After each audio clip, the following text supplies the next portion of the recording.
because I'm working on the process, which is getting this acetate taped down.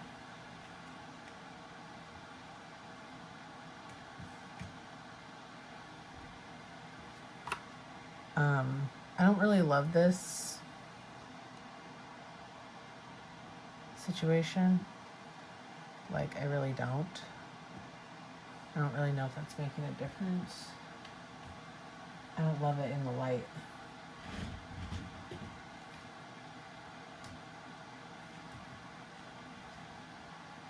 Okay.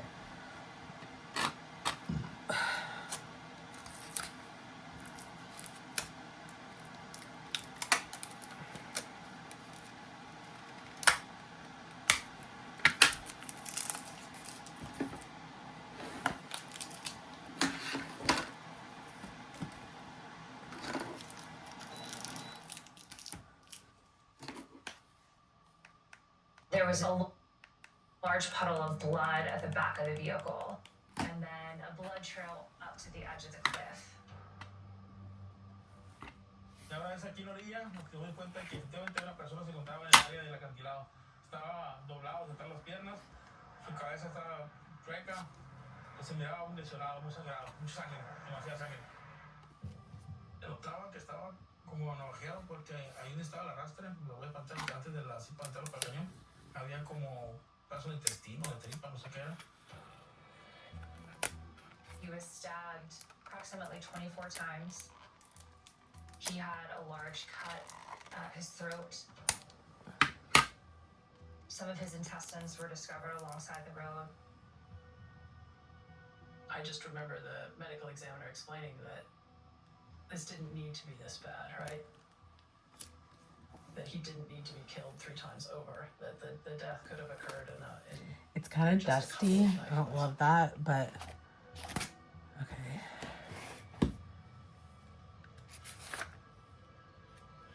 I'm taping both sides. There was no phone, and yes, there was no wallet in the car or on the body. En lugar de los hechos, ellos pasaron por cubrir la situación esta.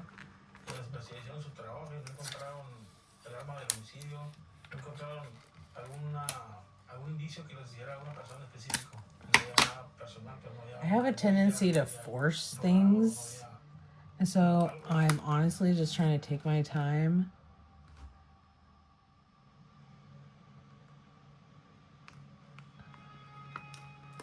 And not. Oh. Well, it was probably around 6 a.m.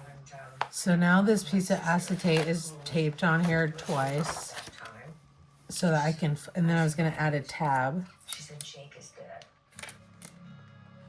So I can easily flip it.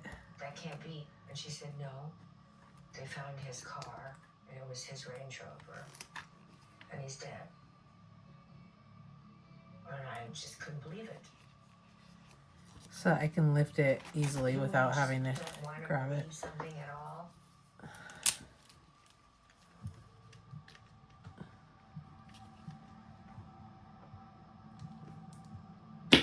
The first words out of my mouth were, "Oh my gosh, who did it?"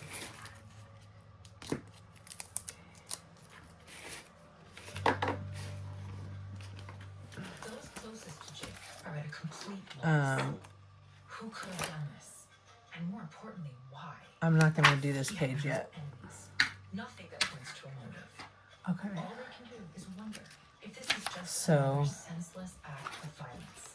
then Sadly, in a place like Rosarito, with Tijuana I'm only 12 gonna miles away, do my. tragedies aren't unheard of. There is another side to Rosarito. There are murders, robberies, break-ins, auto theft. It was scary to think that here was somebody that we knew, that we cared for, was murdered so viciously. Unfortunately, there are a lot of murders in Tijuana, and I suspect law enforcement is strapped because of just the sheer number of murders that occur in and around Tijuana. Okay. 95% or a higher percentage of murders in Mexico Just trying are to unsolved. stay organized. was just downright dangerous to go anywhere in Mexico. And if you want to go, you better have a hotel and be with somebody. Come on. I hate this Jack fucking would have made the technology. poster child target. He was always very nicely dressed. I thought about the fact that he wore a gold watch and he had an expensive car. And those scammers down there, they can eye out someone who's nicely dressed with Italian shoes. You know, they can take him down in 5 minutes. Okay.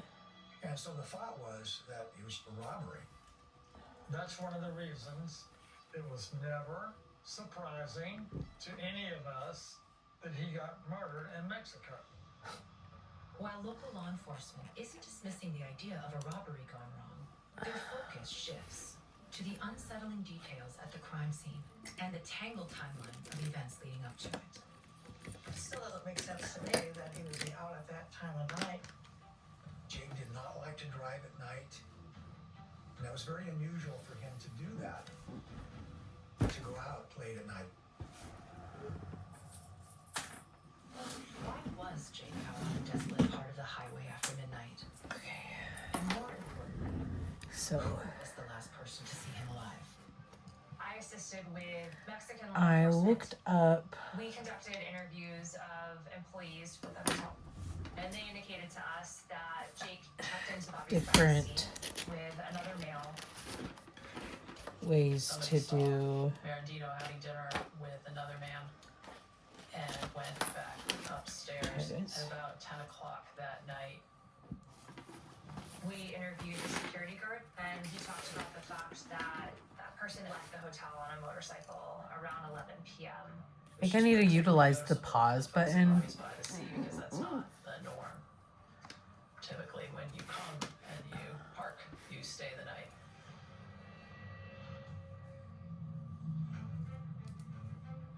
The security guard said that eventually Jake left the hotel, and he said he was going to pick up his friend who had broken down. Interviewing the man who had left on the motorcycle mattered because this was potentially the last person who had seen Jake Marandino alive that night.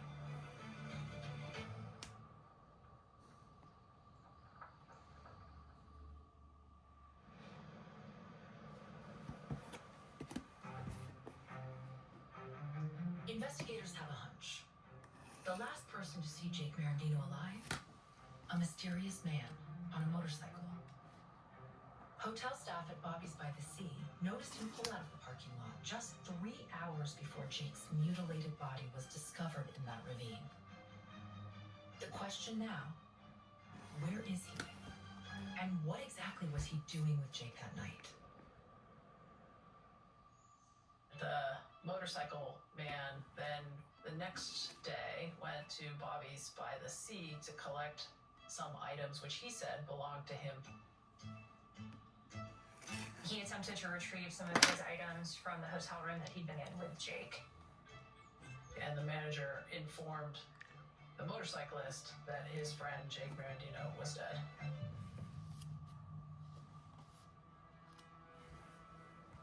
The folks at Bobby's by the Sea said, we can't just give you things that are potentially part of a criminal investigation.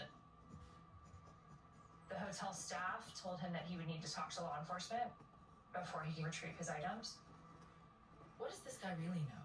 And why does he seem so distressed? Local cops haven't forgotten him. He walked straight out of the hotel and into the police station, wide-eyed with concern, just to check in and see what more he could learn about his friend's tragic death. No se miraba lo más normal, que dijo que su amigo lo había matado. Y no noté alguna situación así de, pues, ni fuera de lo común, todo normal. Se preguntó que todos sabían, ¿no? Mexican law enforcement asked for ID, and they were able to link the individual on the motorcycle with the man on the ID, who was David Mesa.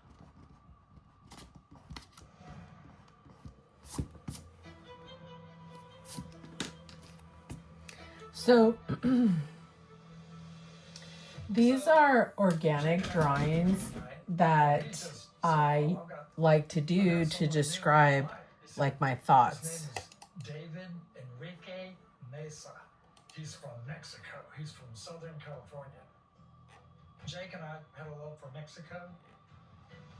And also, if I may say so, Mexican men are just like a Latin lover.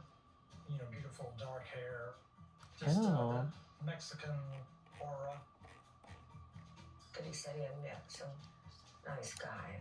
The sex was great. Guy was young, hot.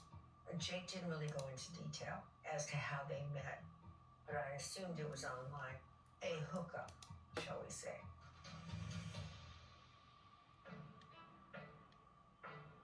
David was very buff at that time. Clearly, he worked out.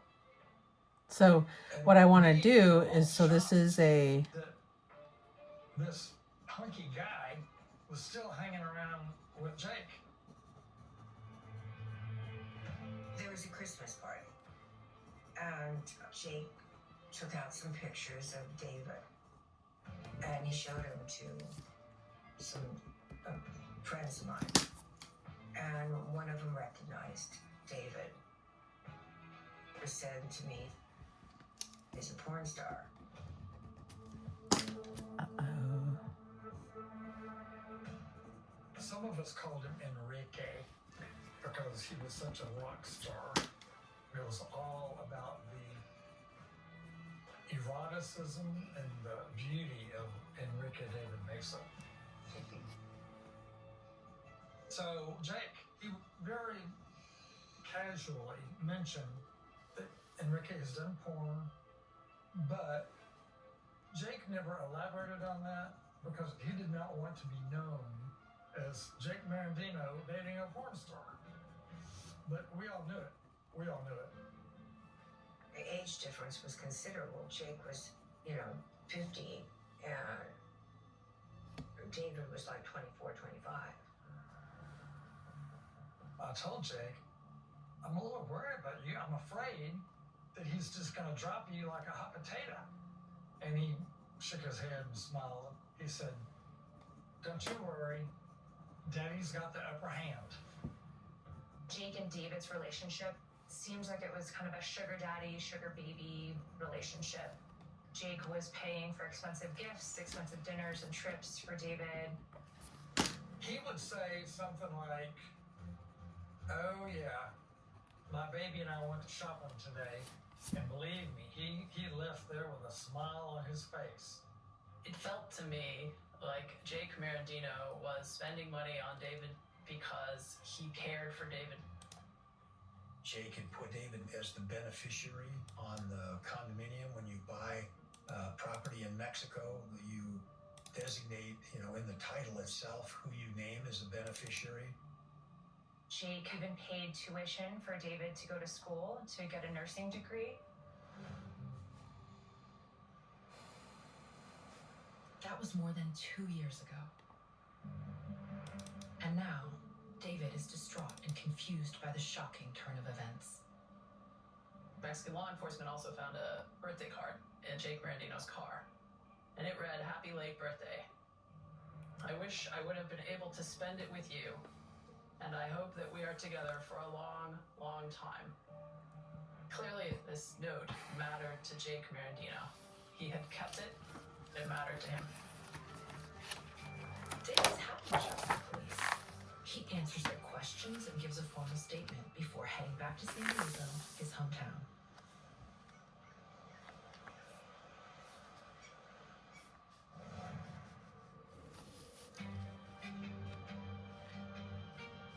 With the FBI and Mexican authorities knee-deep in their investigation, Jake's will is finally heading into probate. No one could have predicted how the proceedings would end.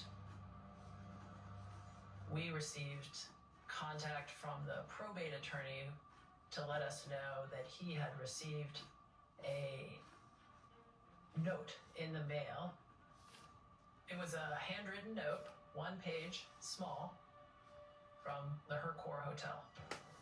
when Jake Marandino would come to San Diego, he would always stay there.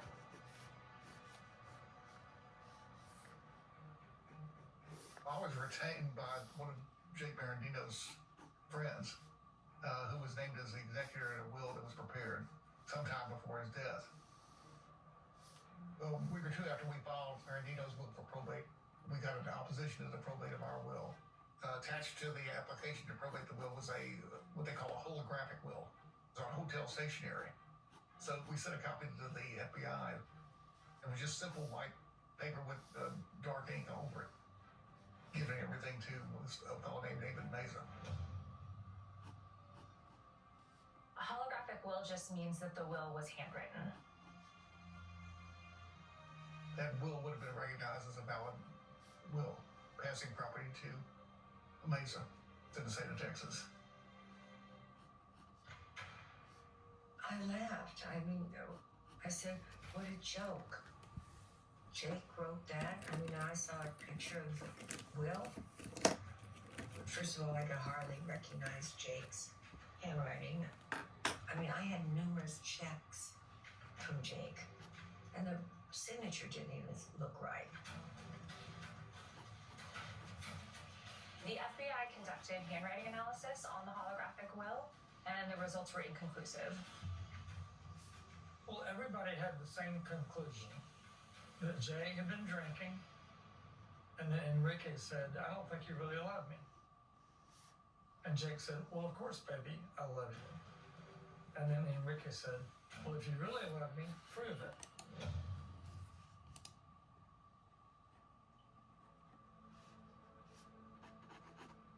I had had a very interesting conversation with Jake in February, and Jake made it very clear that he was going to leave majority of his estate to animals and horses, etc. There wasn't one word mentioned of David getting anything whatsoever. And then when I saw the written piece of paper that this was on, Jake wasn't stupid, you know? I mean, he could be when he was drunk. If David Meza believed that he was going to inherit everything, it created a motive to kill Jake Marandino.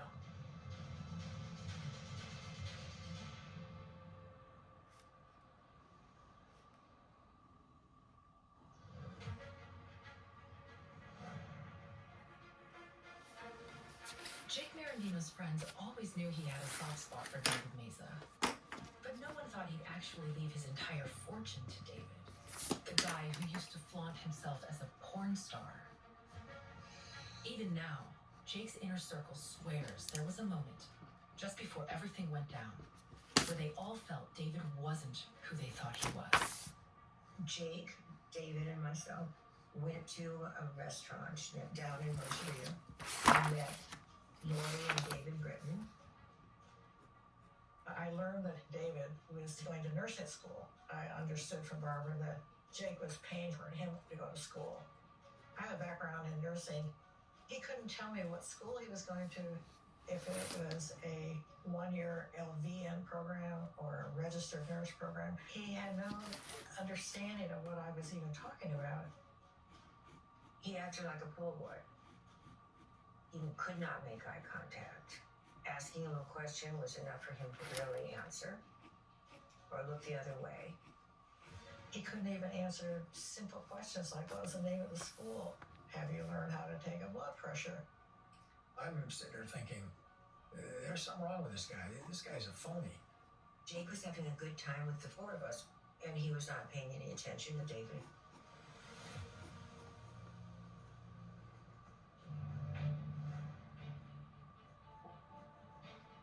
David Meza may think he's about to cash in on Jake Marandino's estate, but the FBI has other ideas. We conducted extensive analysis of Jake and David's social media. We determined, based on a review, David was in communication with a woman named Taylor Langston. Taylor and David lived together whenever David was not with Jake Marandino. We learned from a review of Taylor Langston's Facebook page that she was engaged to David and that she was very visibly pregnant with his child. In fact, she was about to give birth.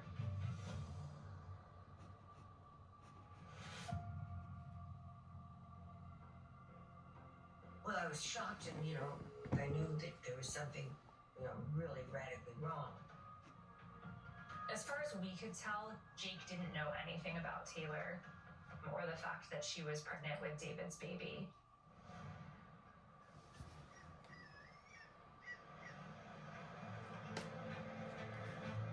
Early in the morning, the FBI arrives with calculated efficiency to a modest apartment in San Diego. They're here for David Meza and Taylor Langston, two people who know more than they'd like to admit about how Jake Marandino ended up dead on the side of a Mexican highway. Agents got David Meza and Taylor Langston comfortable in separate cars. They asked the two individuals questions. At the top of the list, what exactly does Taylor know about Jake Marandino? It's difficult to know the extent of what Taylor knew about Jake. We know that David told Taylor that he worked for Jake. He referenced him as George. Taylor never met or spoke to George, according to her. From my point of view, David Meza decides months ahead of time that he needs to lay the groundwork for George's death. David had told family, friends, and Taylor Langston that his boss George was not in very good health and would likely die at some point in the future. David knew that he would be the next person in line for this condominium in Rosarito. So that is why David Meza waited until after the documents were signed to kill Jake Marandino. And the reason that matters for us as prosecutors is that we have to show this was premeditated for months.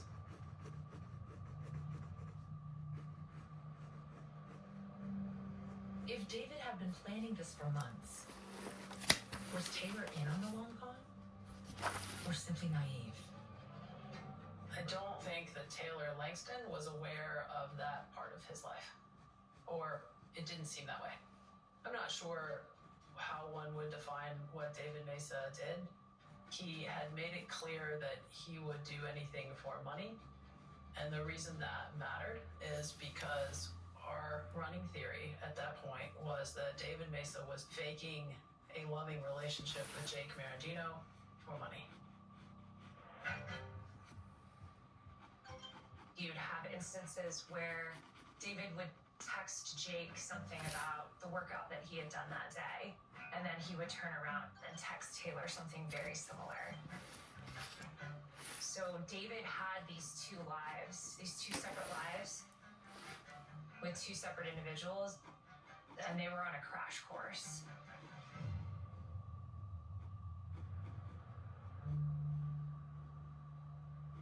When footage emerges from the night Jake died, it reveals a lot more than David would ever want to admit. David Meza told the agents that he was in Rosarito with Jake Marandino on May 1st. That they had dinner and then they had a fight. So he got on his motorcycle and left. When David was interviewed by Detective Brown, who was a task force officer with the San Diego Police Department, David said that he was up in San Diego with Taylor around the time of the murder. Okay, so what time you crossed the border coming back into the United States on the phone? And that, wow, okay. Did you make 10-11? Did you not? Okay, perfect. That was inconsistent with his phone data, which showed that he was in the area of the crime scene around the time of the murder. CCTV places him crossing the border at 3:57 in the morning, just 24 minutes after Jake's body was discovered by police. It's very fishy, right? I mean, the story didn't make sense. So for us as prosecutors, that is good news because that's indicative that they are lying to you. Boy, why did you lie to me about coming across the border?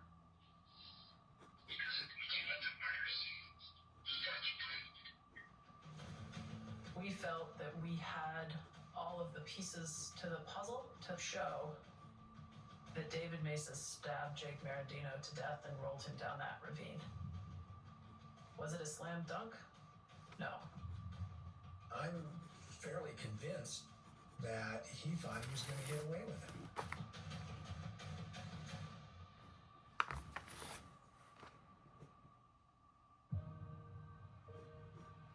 It's been just over a month since Jake Marandino's mutilated body was found, dumped on the side of a desolate highway in Mexico. American agents are close to cracking the case, but they need that one crucial piece of evidence to pull it all together. So they're combing through laptops and cell phone records, hoping to find a motive. The FBI conducted a search warrant on Taylor Langston's cell phone, and we found a voicemail that was deleted from the phone after the murder, and he sounded very distraught. Hey, I'm like, get possible from your body. Every day of my life, I wake up feeling guilty. I wake up seeing myself doing that. I had no choice. I didn't have a choice. I didn't just all I should in a family. On the couch was high. What was striking to me was that he felt like he had to do it. He didn't have to do it. He chose to do it. To think that Jake would be stabbed by the very person that he was giving money to and was bringing him into his life, and to stab him so viciously. Anytime you have a homicide where somebody is stabbed that horrifically, that has to be a lot of anger and resentment and fear. There was no one single piece of evidence that proved to us that David committed this murder. It was a lot of smaller pieces of evidence that, when taken together, painted the picture that David was involved in Jake's murder.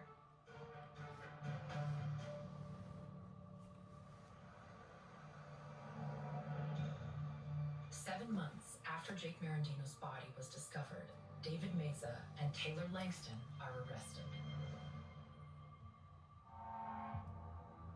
And yet, the people closest to them are still trying to piece together how it all spiraled out of control.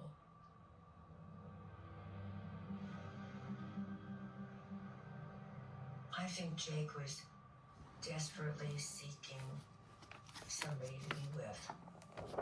And David Mesa absolutely said the right things at the right time. David Mesa was really good at compartmentalizing his life. The fact that he had this whole other life is quite amazing. It does not seem to me that David Mesa ever loved Jake Marandino. This was always about money. He even paid tuition for David to go to school to get a nursing degree, and David didn't attend courses, pulled out of the school, and asked for the money back so that he could use it himself. Ultimately, David Mesa was convicted of committing domestic violence in a foreign country, resulting in death, and was sentenced to life in prison.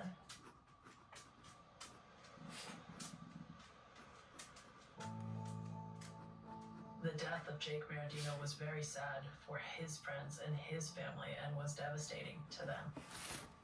What oftentimes doesn't really get considered is what happens to David Mesa's family. And it undoubtedly made Taylor Langston's life very difficult.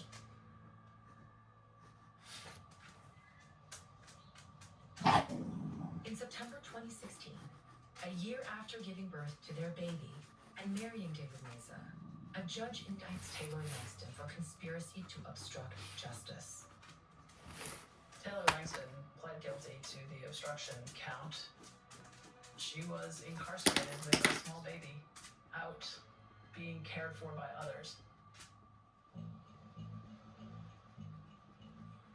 And then there's the matter of Jake's estate. When a verdict is handed down, his legacy's fate is finally sealed. Once you're convicted of the decedent's death, you can no longer inherit under a will. At the end, we reached a settlement where Jake Marandino's estate was divided, with a portion of it going to his family members and then a portion of it going to Marinito's ex-boyfriend, John.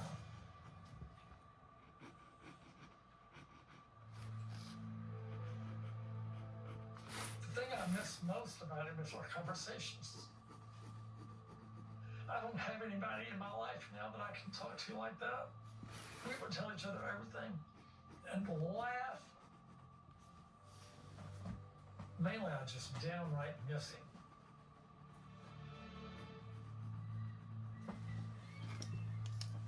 Jake really enjoyed the slower pace, the beautiful ocean, the beaches.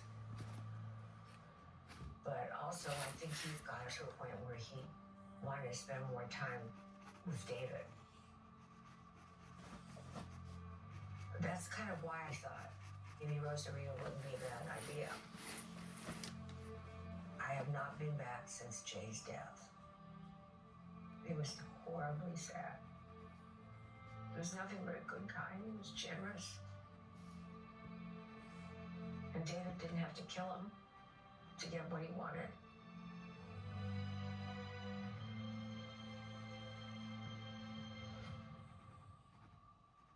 This season on Fatal Destination. They didn't dock in Bimini, and they're also not responding to any messages. They started calling it the ghost ship. It was the spring break destination. He was an evil predator that stalked the streets of Myrtle Beach. He is the embodiment of evil. She was pretty excited to do the van life. They left and bad things happened. I was trying to crawl away from him, screaming for help. It's just basically a big camping trip. Why are there so many people missing from this event? New Orleans, it's got a good side and it's got a dark side. It looked satanic. He held them under the water, shouting, "I am your God." These people were plotting. They were predators. Anything can happen on vacation.